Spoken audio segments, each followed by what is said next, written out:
Hello everyone, I am Siva Palanivel, working as a technical consultant at TravelAndLeisure, and we would like to share our experience as how we migrated the application from on-prem to the cloud and how HAProxy accelerated this migration process.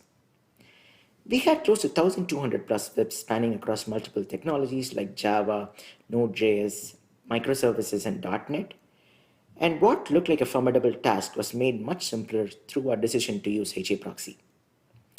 Throughout the course of this presentation, we would like to share what are the driving factors that made us choose HAProxy over F5, how we handled the overall migration process, and what monitoring processes we used for the applications as well as HAProxy itself, and what were some of the challenges that we faced during this migration. When we started this migration project last year, we evaluated multiple tools, and after research and POCs, we decided to go with HAProxy as our option. F5 has been the primary application load balancer serving customer traffic for more than 10 years and is working as expected. But what we realized was that when we started moving towards a microservice oriented architecture, the frequency of changes were increasing day by day, and F5 was not an ideal candidate to support those changes. Compared to HAProxy, we could implement these changes in a much simpler fashion and also dynamically update these configs without having to cause any downtime on the rest of the applications. Another significant factor was the cost savings that we could achieve with HAProxy compared to F5, where the hardware, software subscription costs, license, maintenance, and support fees were increasing year over year. The iRules that were hosted on F5 were also becoming complex and cumbersome to manage and required a lot of subject matter expertise. It was time consuming too. This was in stark contrast to what we had on HAProxy, which was written in a simple and easily understandable configuration, which application team and operations team could manage it going forward. When it comes to observability, F5 clearly lacked the tools and metrics necessary for troubleshooting issues, and HAProxy provided a bunch of tools out of the box that helped us with header-based and cookie-based routing and persistence-related issues. One thing we were pretty certain that we started this migration was we did not want to take a big bang approach, but rather handle it in a phase-by-phase fashion, which not only allowed us to uncover defects much earlier in the project stage, but also target specific performance, functional regression testing, and also set up the necessary rollback mechanisms in place if situation required us to do so. We started with the migration of the HAProxy on-prem webs first, followed by the migration to the cloud. And even among that, we decided to split it based on the technology like Java, Node.js, on the .NET application so that we can focus on the session handling attributes, persistence-based metrics, and the specific load balancing algorithm for each of the specific applications. We handled the TCP-based traffic first, followed by the more complicated HTTP traffic later. And when it came to SSL traffic, we decided to isolate the webs based on which webs are doing an SSL pass-through and which webs did an SSL termination, so we could set the necessary operational process to handle the SSL certificate management and renewals similar to what we had on F5. Other part of segregating applications was which applications were hosted internally and which ones were internet-facing applications. So based on the similarities, we decided to implement the TLS version, Cypher suites, and run the security scans for that specific set of applications before we moved on to the internet-facing applications. Coming to the high availability implementation or HAProxy, we decided to use two different types of setup. One was the active passive implementation in HAProxy on-prem instance using VRRP. Yes, we migrated most of the applications to the cloud, but there was still some presence of on-prem B2B applications as well as some internal applications for which we use this HAProxy instance, and we use the VRRP protocol with a floating IP address and assigned a different weight and priority for the active and passive nodes accordingly, so that when the active node crashes or if the load balancer process does not respond, the passive node is able to pick up traffic and serve the applications accordingly. The other part of this implementation is an active-active implementation, which we use in our cloud platform using either an ALB or an ELB or sometimes even an NLB to route traffic to active-active HAProxy nodes, which are distributed across different availability zones. We set up the target groups for these load balancer in such a way that it was looking at the health checks for those HAProxy instances, and it was added and removed from the target group accordingly. We also ensured that the traffic that is originating on the HAProxy instances is coming only from the security groups of the load balancer, and that ensured we are clear from a security standpoint. Irrespective of an active-active implementation or an active-passive implementation, we did multiple failover tests to ensure that there was no spike in error rates, no increase in response times of the transactions, or there was no spike in the overall resource utilization of the HAProxy instances when we did those failover of those HAProxy nodes. Observability. Observability is another critical feature from an operational standpoint to ensure that we have all the necessary tools and metrics across all the environments for troubleshooting purposes. HAProxy provides a lot of tools out of the box. But let's start with access logs. Access logs provides information with respect to the session timing, header-based information, payload information, as well as the persistence data. Apart from the normal source IP, destination IP, front-end, back-end, as well as the status code, it also provides information such as the number of concurrent connections and the number of retries. One critical aspect that helped us during the migration process was we were able to capture the HTTP request and response, which was very critical for us to troubleshoot issues when it came to cookie-based routing scenarios. Also, on a performance level, we were able to get data based on the time spent by a particular request in the queue, time taken by a request to establish connection to a server, what was the overall server response times, and the total active time spent by the HTTP request. So this data could also be fed to log ingestion tools like Splunk and other third-party tools, which could be used to feed it to dashboard and used for reporting and monitoring purposes.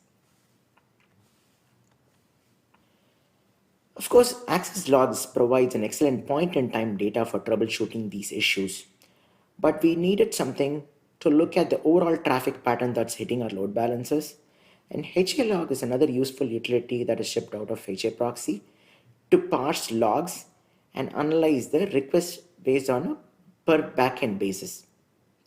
So we also get the data based on like what is the overall server response time for each backend and the number of errors that is happening on a particular server basis.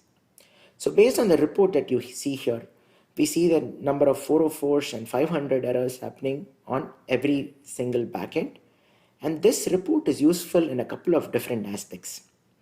One is after an application release, we look at this report day over day and see if the trend has changed, which could indicate something to do with the code change that has happened recently.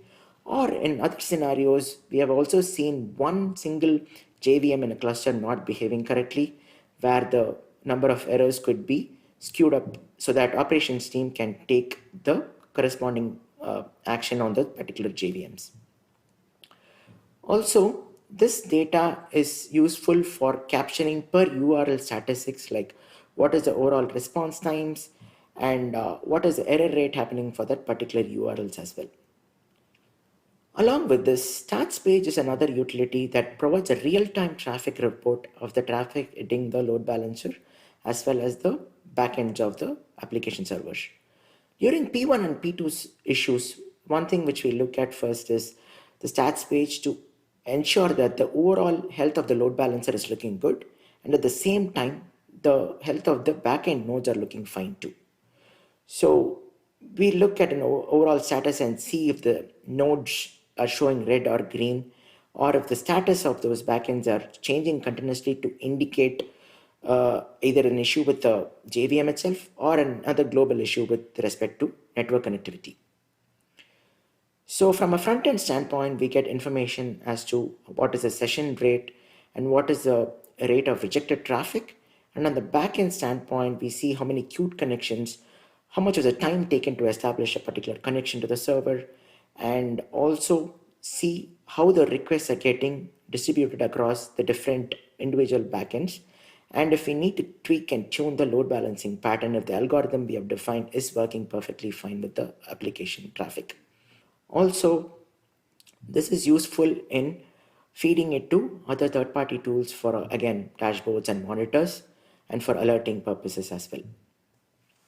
From a monitoring standpoint, considering these HAProxy instances are serving traffic for applications that are handling tens of thousands of requests per second, it's important that we have all the bells and whistles in place to indicate any abnormal event and notify the operations team accordingly.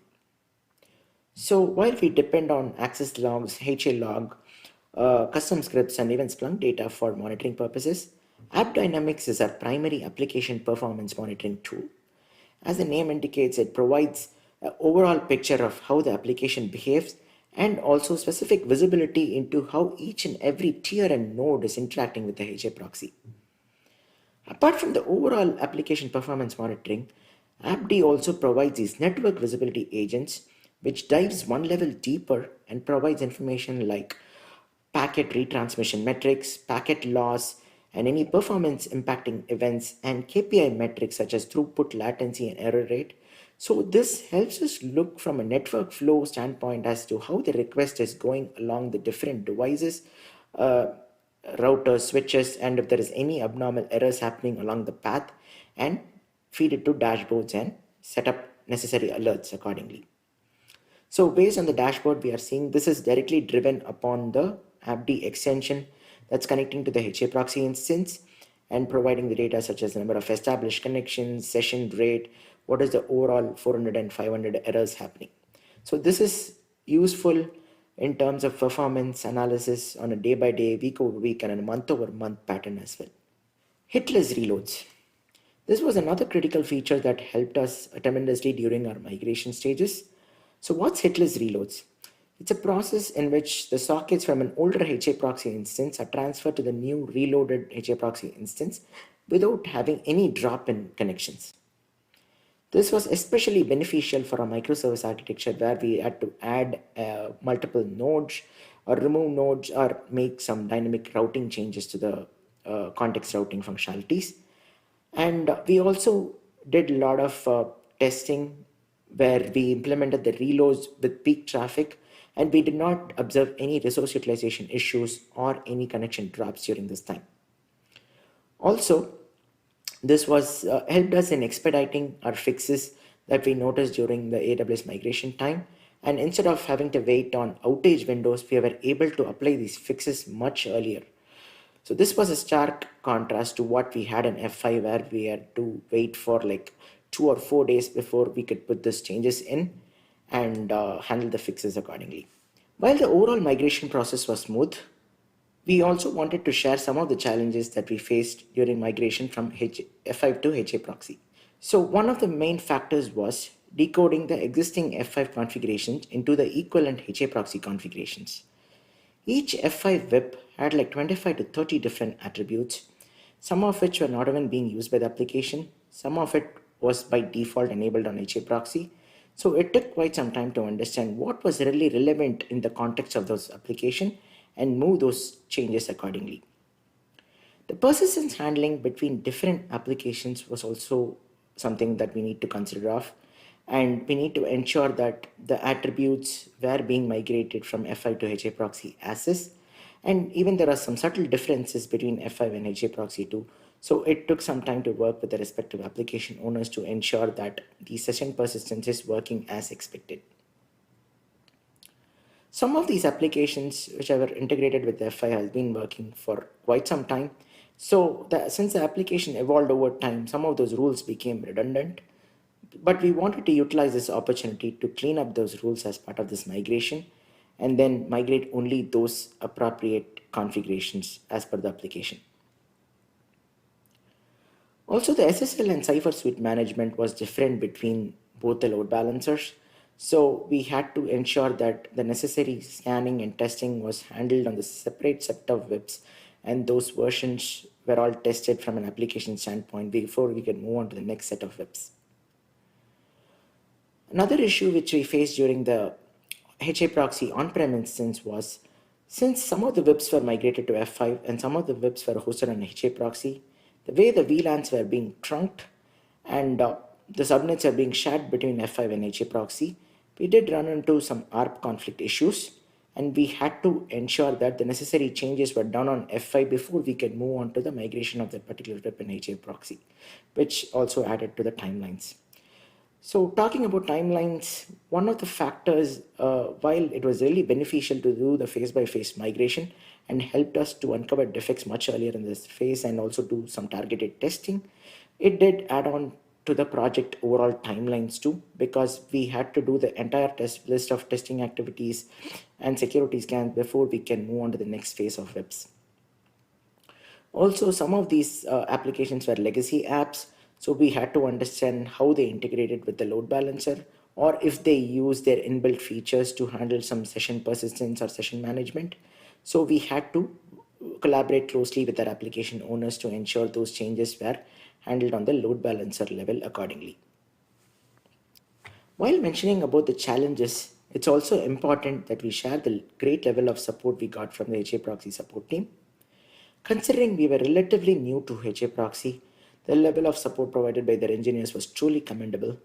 And whenever we reported issues, they were quick to notify us in either Slack channel or reach out to through using email or support portal to see what is a possible workaround or fix for that issue, or at least identify the possible tier in which the issue happened so that we can go back to our application teams and then make those changes or make slight changes in design of the load balancer configurations if at all situation required us to do so.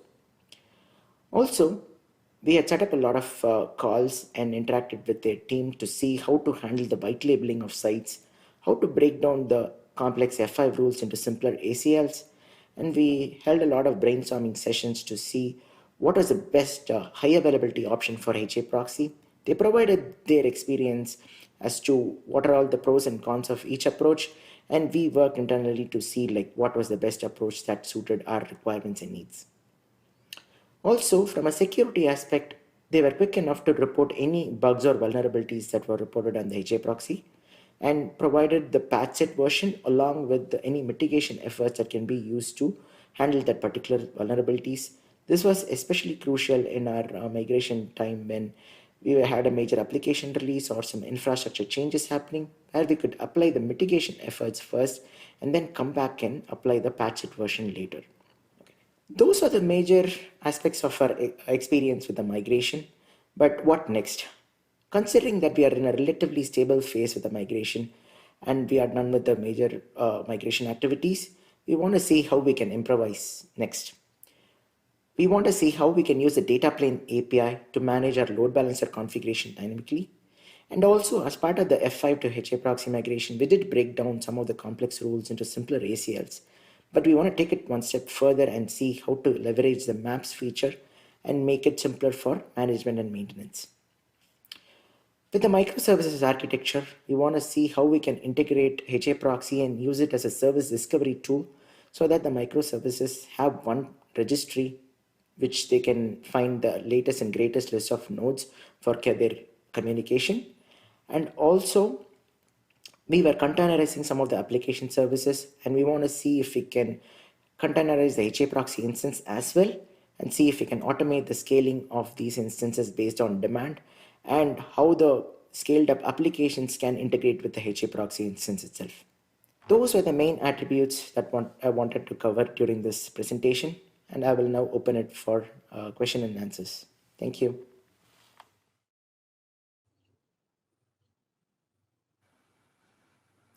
Excellent. And now we have Siva with us here live. Hello, Siva. Welcome. Hello, everyone. Great. I really enjoyed that talk. I know our the support folks here at HAProxy really appreciated the kudos and shout out to them. Glad you've been able to work so closely with that team. As a reminder to the audience, you can submit questions in the general stream chat and also on Twitter using the hashtag HAProxyConf. So we'll get into a few questions now. Siva, so you had described several challenges that you faced when doing this migration from F5 to HAProxy. What stands out to you as the most difficult challenge that you faced? Okay, the most difficult one, I would say trying to understand two different devices at the same time.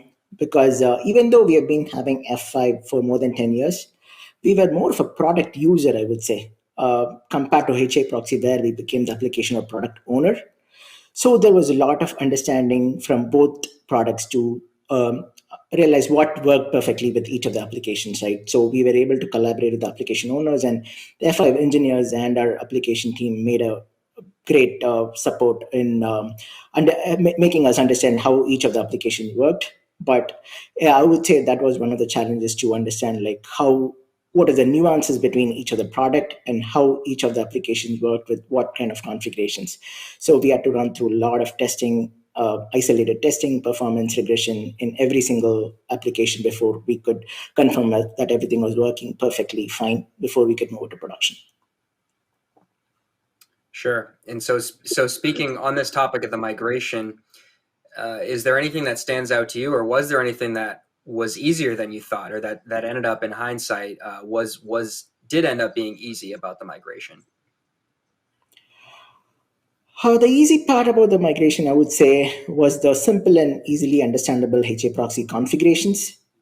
Because we were able to break down like lots of complex iRules into simple ACLs. And even when working with application teams, it was something that we could share like, okay, this is the front end, this is the back end, and these are the ACLs that are defining for the application. Is this going to work or not? So submit it for testing and then see what their feedback is and come back and address those defects through the configuration. Instead of sending like hundreds of lines of code, which was the case with F5, it was much easier to share these configurations. And it was something that all of them could understand and we could speak one common language. And even changes to that were done in a much easy and dynamic fashion through the hitless reload. So that made our life much easier when it came to the migration. So you had mentioned during your talk that one of the reasons to switch to HAProxy was that F5 had insufficient tools for troubleshooting. Can you describe that again in some detail, and specifically what does HAProxy offer in that area around troubleshooting? How does that compare to F5? Sure, definitely.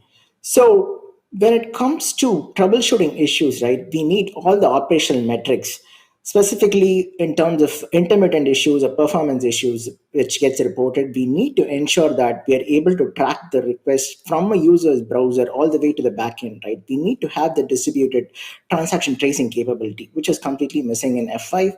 It was more like a black box for us. And when it came to issues or incidents reported, it was more like, let's say if you have issues on a network, an interface level or a router level, that was the kind of visibility that we had with the F5 metrics. But compared to HAProxy, we could enable verbose logging at each and every specific front end or back end level and get details such as like when the request came to the load balancer, how long it took for the backend, and which specific tier or area that we need to focus on a particular issue before we could go and fix that problem, right? So I think in that regards, HAProxy, apart from the access logs, we could look at the stats page to look at the traffic patterns and also use other third-party extensions. So we got a lot of useful data from the inbuilt tools from HAProxy itself, which was like completely different from what we had with F5 in terms of what we could get and how we could use that to troubleshoot and diagnose issues. Yep, got it. Thank you for that insight. So, okay, one more question here. You had also mentioned that you didn't find F5 suitable for microservices orchestration. How would you compare HAProxy? How has it fared in that regard? Sure. So considering that we are moving more and more towards microservices, at least we get requests for a new microservice every 2 to 4 days. So it was quite important that we are able to make these changes dynamically and as fast as possible to keep up with the application releases and the work that's going on on a monthly basis. So it's important that like we are able to introduce these changes quickly. So we have two different aspects of how we integrate the microservices. So one is using HAProxy as a gateway for some of the microservices, which indirectly talk with service discovery tools. And other part is using HAProxy to define context where we could route the microservices accordingly to. But in this case, we also want to take a next step of using data plane API as to how we can dynamically update the front end, back ends, and also the switching conditions and ACLs. So we're not there yet, but again, that was the next step, and that's our vision towards introducing our microservices and then integrating them with the CI/CD tools and DevOps practices, so that like whenever there is a new microservice, there is very little manual intervention, which was not the case with F5, where we had to run through multiple configuration changes, and it took a lot of time before we could introduce one single service, or even adding and removing a node or backend node from the pool was not that easy. So this was something which we found much easier with the HAProxy tools and the features itself. So that was one reason why we wanted to move with HAProxy. Excellent. So that's all the time that we have for the Q&A portion. Siva, thank you so much for participating in the conference this year, for your talk, and for joining us for the live Q&A. I really hope you enjoy the rest of the conference. Thank you. The pleasure is mine.